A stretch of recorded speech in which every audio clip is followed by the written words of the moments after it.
Jake Cantu from ESPN 1000. What's happening? How are you doing today? Good, man. Good. It's nice to also like just to fully talk to you, and not do it through the screen phone calls and whatever. So it's nice to finally put a face to a voice. Yeah, it's funny. I was thinking about that. I was like, you probably don't know what I look like unless you saw any of my previous podcasts where I've been doing more of the stuff with video. So this might be the first time you've seen me. So now you get the full For experience. sure. Get the full Will Chase experience. I love it. And yeah, because like everyone else, we all go through Twitter and Twitch and whatever. But yeah, like you said, it's good to see a face. It's good to see the other. I mean, I've seen you on Twitch, every now and then, but and it's cool. Even though like you're a producer, it's cool that you are able to. I don't know, contribute and say a lot of stuff during shows and stuff. So it's always fun anyway with the hashtag, uh, TikTok Yeah, crew and all that stuff. that's that's the new buzz, right? It's Right, also right. difficult because I'm behind the glass. Shout out Randy. And Yeah, it just yeah. gets kind of faded behind there. But yeah, it's definitely been fun to just kind of be there, be in the environment at ESPN, and take it all in. It's been a fun, I guess, 6 months. I think it's been. Yeah, yeah. Yeah, I was wondering I was thinking that. I was thinking it was something like within at least either late last year or early this year. But yeah, I was curious, like how your background, how did it come about or how are you in where you are now in radio? What's the story there? So some of y'all may know, I have a film degree from DePaul, and just down straight State Street, I um I did a little bit of radio there. I started as a freshman, and they have a pretty good radio program, sports radio program, and also just in general radio DePaul program there.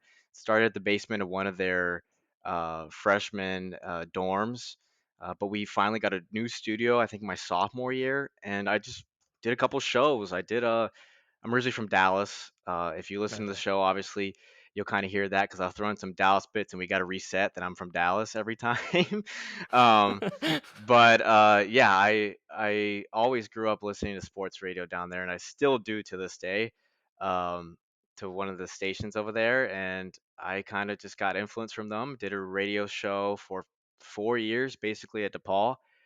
Solo had a couple co-hosts. One guy who was actually um, from Frisco, Texas, so we met up in Chicago, and the rest is history, man. I got a little bit of everything in media background of uh, again, not only producing and doing scripts for shows, but also doing scripts for TV and film.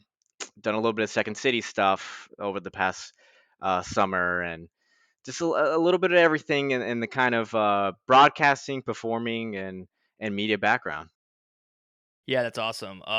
So did you always is like what you're like you're a producer now, and obviously you get to even though if you're not hosting, you're still able to talk and have your voice heard. So do you like producing? Like, is that something you always thought you might do, or would you like to be a host one day as well? Like I know Tyler Aki, who I've talked to before, he does a little bit of everything. What's kind of maybe your goals, or do you just like producing and keep wanting to kind of do that? Yeah, it's kind of funny you mentioned that just because um, I was producing, but not realizing I was producing, if that makes sense.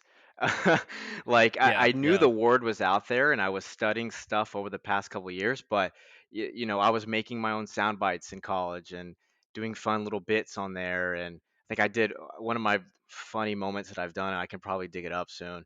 I called Slovenia, and I called like different restaurants and hotels in Slovenia when Luca was drafted to ask them what they thought about Luca, just like fun little dumb bits like that. And like I didn't know love it. like I was doing that all at the same time and running the board at the same time. So like uh, I didn't realize I was producing as much in a radio sense because I was mainly focusing on a lot more like film and writing. But to Yeah, your second point though, like definitely like I love contributing when I can to shows and going on air. And if it's in the future, definitely would love to take that as well. But um, again, I have other backgrounds as well that I want to explore and put that all together. And my goal is to put it all together into, whether it's making a radio show or doing nice. scripts for a radio show or, doing something else on the side. So it's just combining it all is my biggest thing. and I guess just wanted to do it all. And also, like you said, you went to DePaul, so you already have the Chicago ties a little bit anyway. So it's cool that you have a job, right there in Chicago, ESPN 1000. Yeah, I'm curious, how did it come about with ESPN 1000 specifically? Were you just kind of looking at radio gigs, sports radio gigs in general, and it kind of worked out there? Yeah, just looking at sports radio gigs again.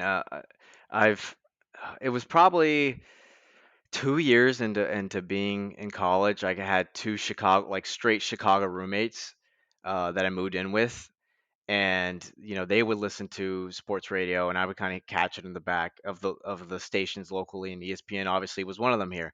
So I kind of had that in the back of my mind, and I would listen a couple times, and then it was over the couple years through college where I picked it up, and luckily it just worked out timing wise after I graduated that one of the jobs posted up for them, and the rest is history.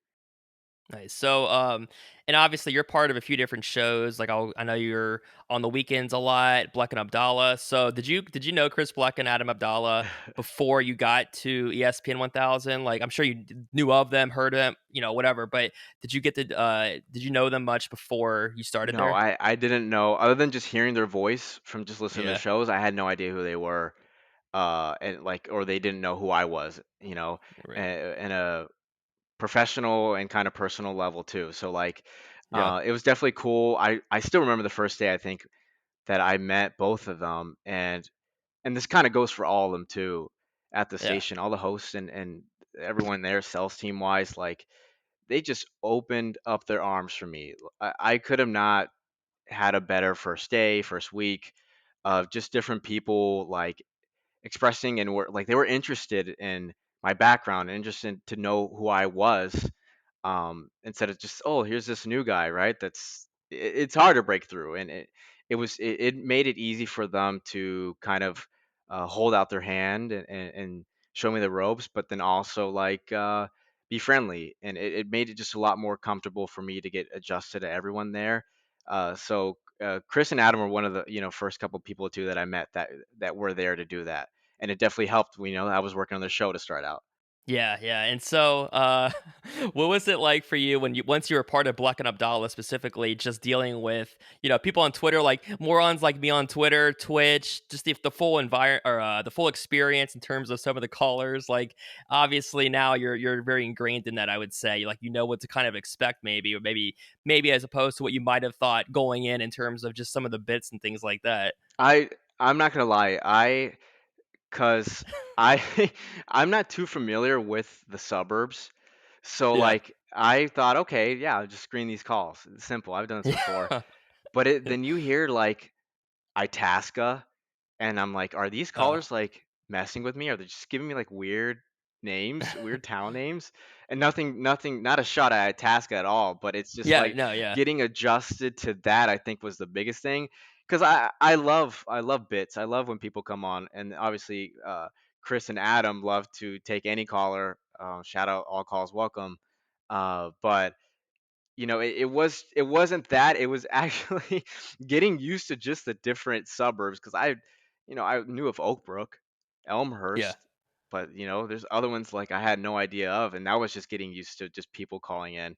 But as far as the characters, I love every single one of the characters I call in, and then the long stream Twitchers and people in the chat, like Yeah. those. It's truly y'all who make the show, and it's so fun to interact with y'all. So it's like, yeah, if you're doing a funny bit, like we're not gonna shame it because it's fun. Mm-mm. You're supporting the Yeah. show doing it. So I loved it immediately, and I knew like from that first day, and also just listening previously before that I was gonna love working on that show.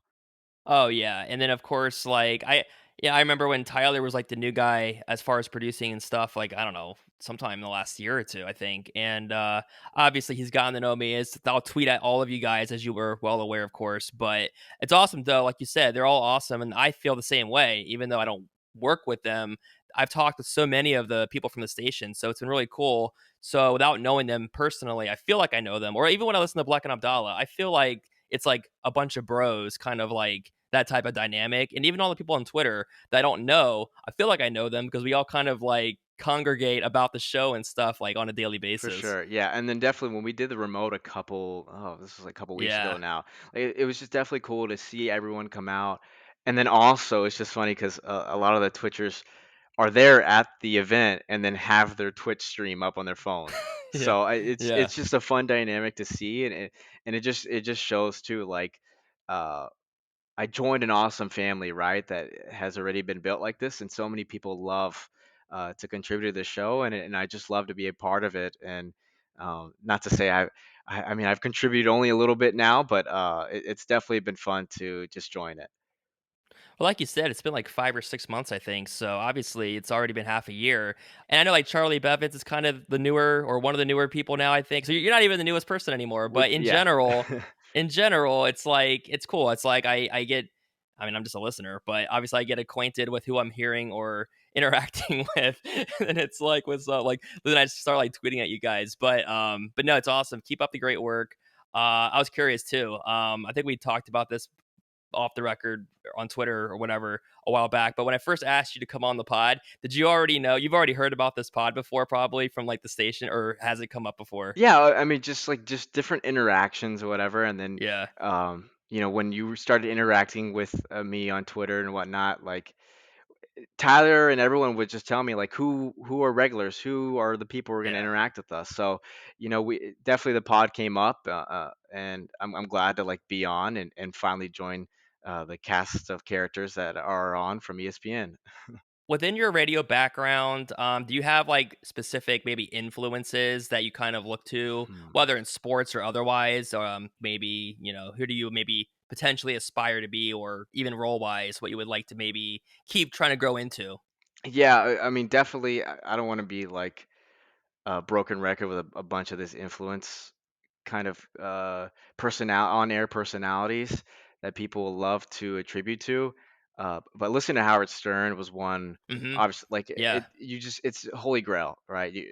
Howard yeah. Stern's just a holy grail of radio. Um, but if I had to do one particularly, and people would have to do some research on this, but there's a guy named Gordon Keith in Dallas, and Gordon Keith did a couple little things. He's been at this radio station called The Ticket in Dallas for 20 plus years, but he knows nothing about sports. Zero things about sports. His bits he does though are killer, and that's why he has a job, right? He does impressions of Jerry Jones and different coaches that come in through Dallas, and he does his own little segments where he's doing the news segments, but doing his own little twist to it. He branched out, did a little TV work. He interviewed, actors and actresses such as Will Ferrell, The Rock, um, different people you can find on YouTube, and he's someone I think that like growing up, I would listen to. I remember vividly, like 4 or 5 years old in the car, when my dad would have the radio station on, and uh, it always caught my eye because he knew nothing about sports, and a sports radio station. I mean, to also just to prove the point one more time too, he at the Mavericks. It's a funny story at the Mavericks 2011 Game 6 when they won it. The whole station traveled out to obviously watch the team and broadcast from there. He was reading a book the whole time in the suite. It's some crime book for 3 4 hours while the Mavericks are winning the whole finals. So like that's a guy that growing up I heard he does more than it's just more than his personality, because obviously we just only hear what's being put through the mic, but the prep work he does, I'm sure, is just insane with the scripts he's writing, but the bits he's doing. But then he also improvises with the bits he's doing. So it's fun to get that mix. Yeah. And he's a huge comedy guy at that station. So Gordon Keith is his name. Do a little research. If you just look him up on YouTube, you'll find his whole catalog. He's huge friends with Dax Shepard and Kristen Bell and that couple. And he's someone I looked up to, and I still would like love to follow in his footsteps in the sense of also building that bridge with my sports knowledge. Obviously, Yeah. I'm not going to be reading a book during a game 6 or 7 of a Mavericks game. Right, right.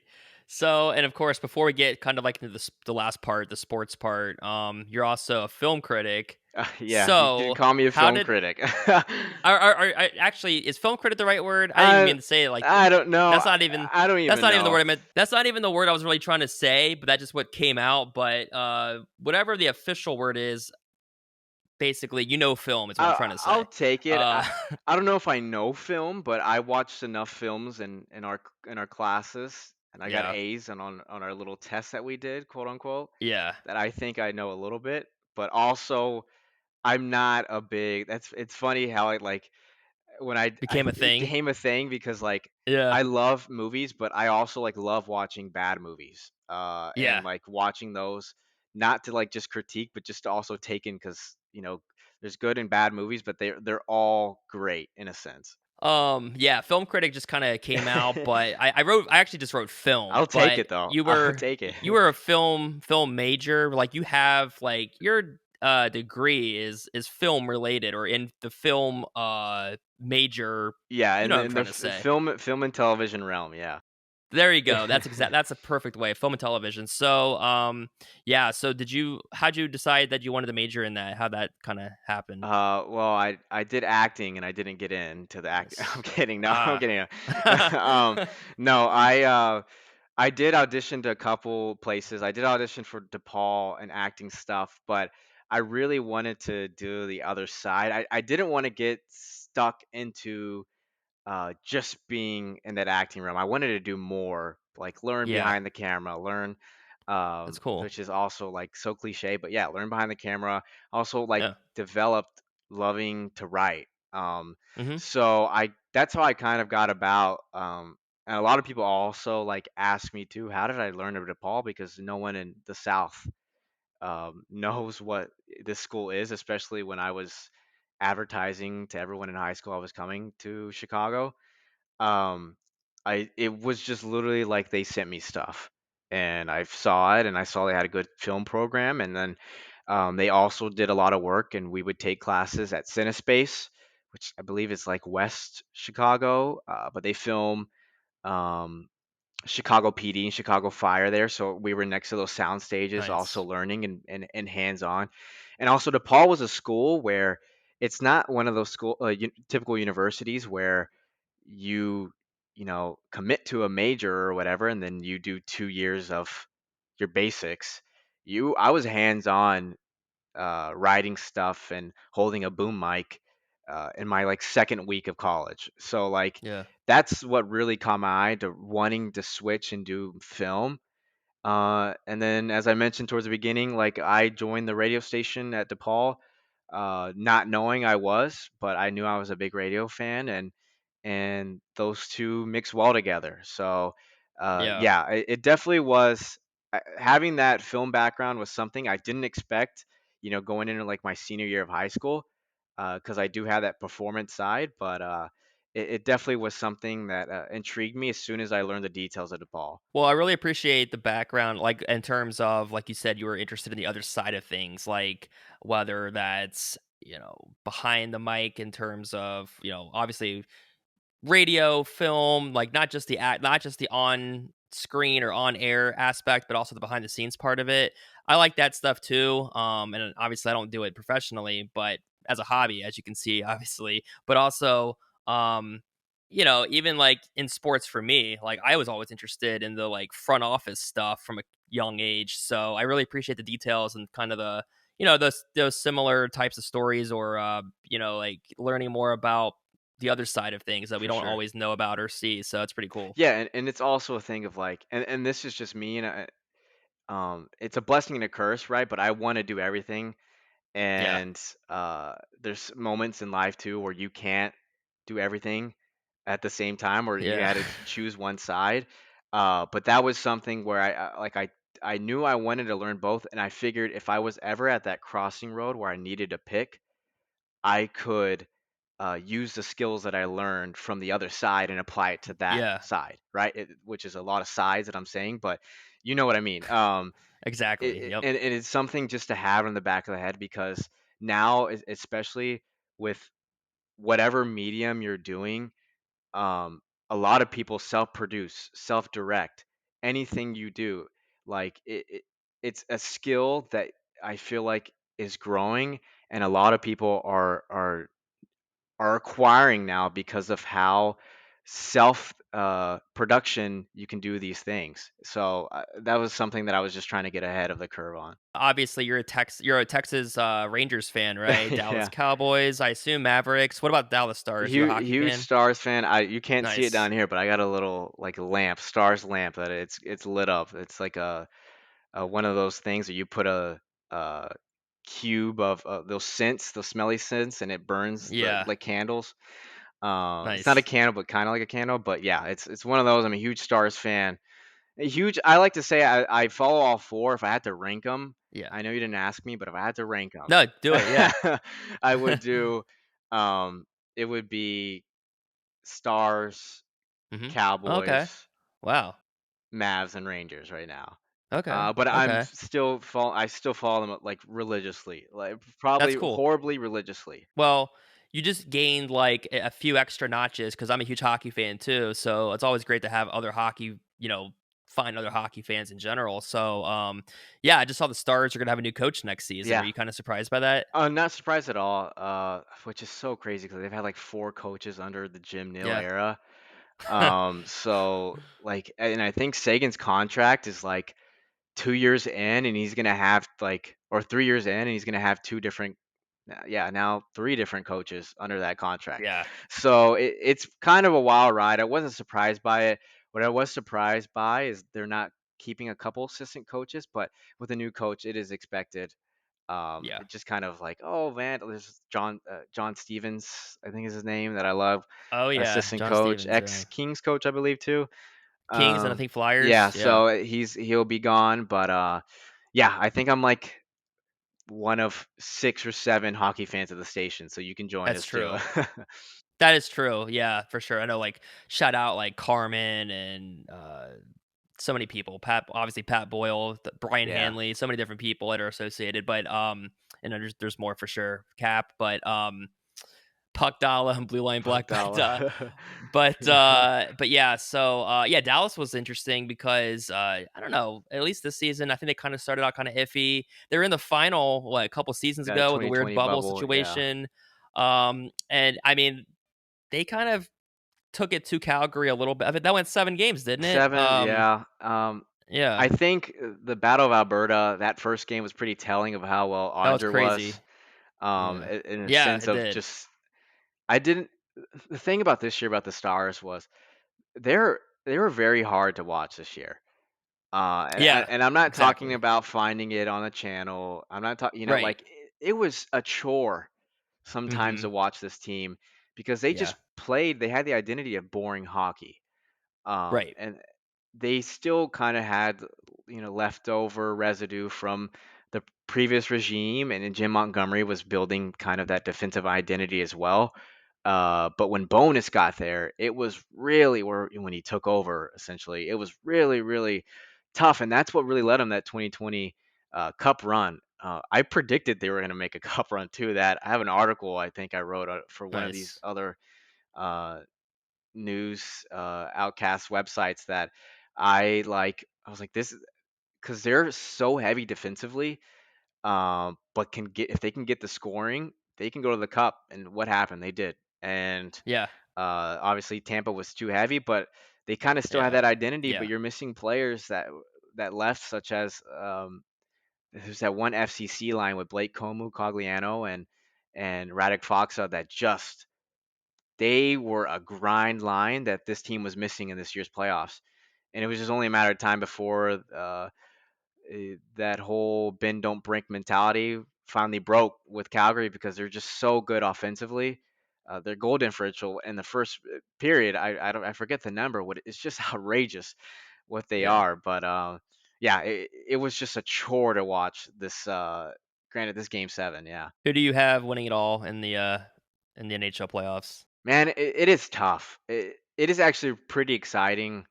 The first kind of, I know we had so many game 7s, but the first round Yeah. seemed like a It was blur. crazy. Um, Yeah. but you know what though, I wouldn't mind seeing Calgary. going at Yeah. least to the Cup final, winning it, just for those Right. Canadian fans out there.